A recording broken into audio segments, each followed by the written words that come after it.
Bayangkan malam sunyi di wilayah konflik, di mana ketegangan terasa di udara dan setiap suara kecil bisa membuat jantung berdegup kencang.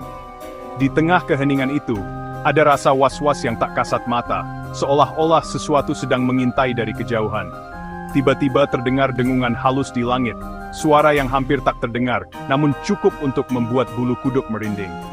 Suara itu bukan berasal dari burung malam atau pesawat biasa. Itu adalah drone tanpa pilot, melayang di atas kepala, dikendalikan sepenuhnya oleh kecerdasan buatan.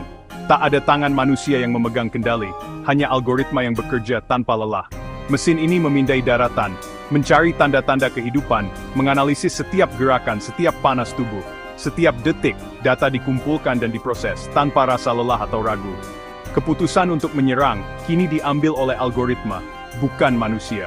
Proses yang dulu membutuhkan pertimbangan dan diskusi, kini hanya hitungan logika dan kode.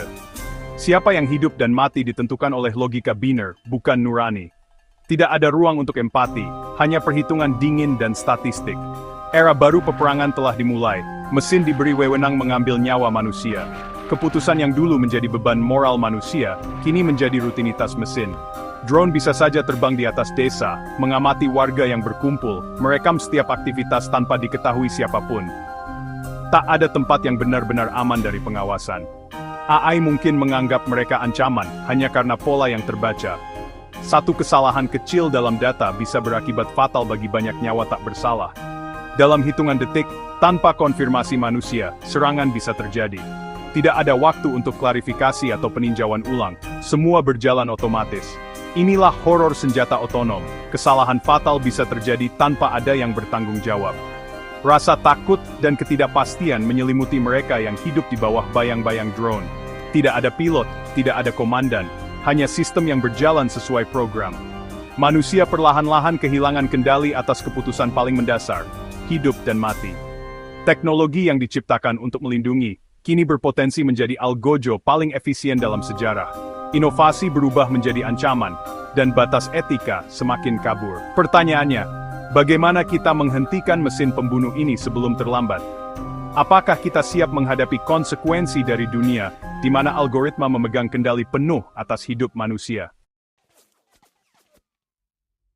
Senjata otonom, atau yang sering disebut juga sebagai LOS, adalah sistem persenjataan canggih yang mampu mencari, mengidentifikasi, dan bahkan membunuh target tanpa perlu campur tangan manusia sama sekali. Berbeda dengan drone biasa yang masih dikendalikan manusia, senjata otonom ini benar-benar membuat keputusan sendiri, mulai dari memilih target hingga mengeksekusi serangan.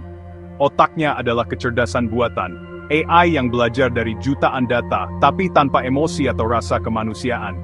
Contohnya seperti robot anjing bersenjata, kapal selam tanpa awak, hingga menara penjaga otomatis yang bisa menembak sendiri.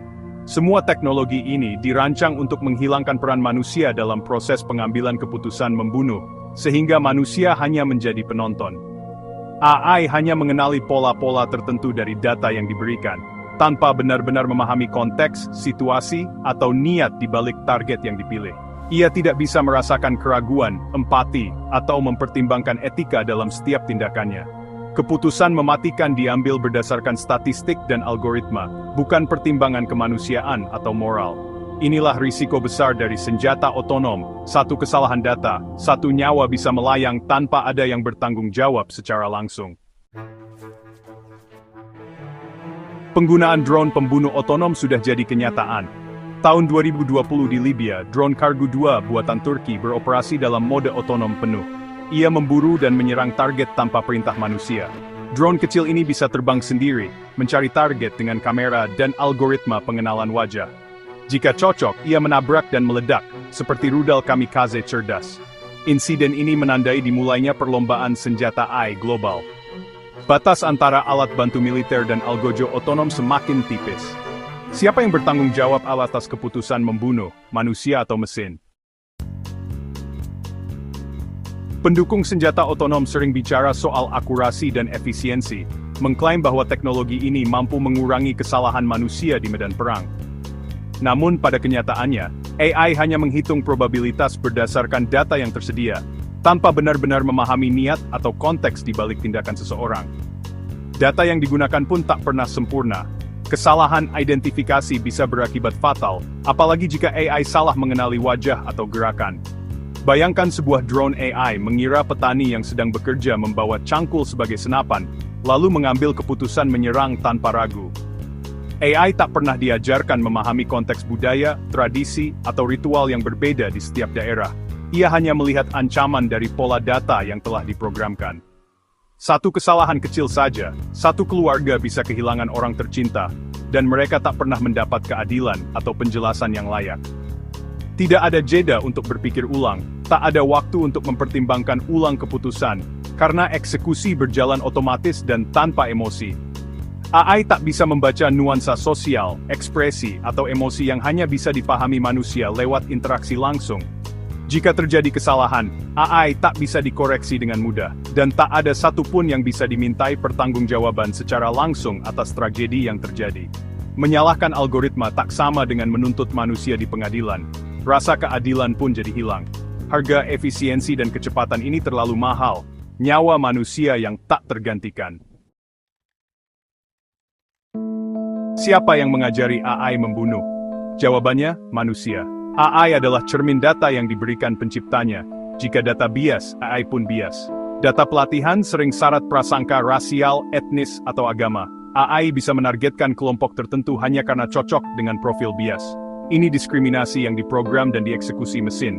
Mesin tak mempertanyakan perintah atau data, hanya mengeksekusi.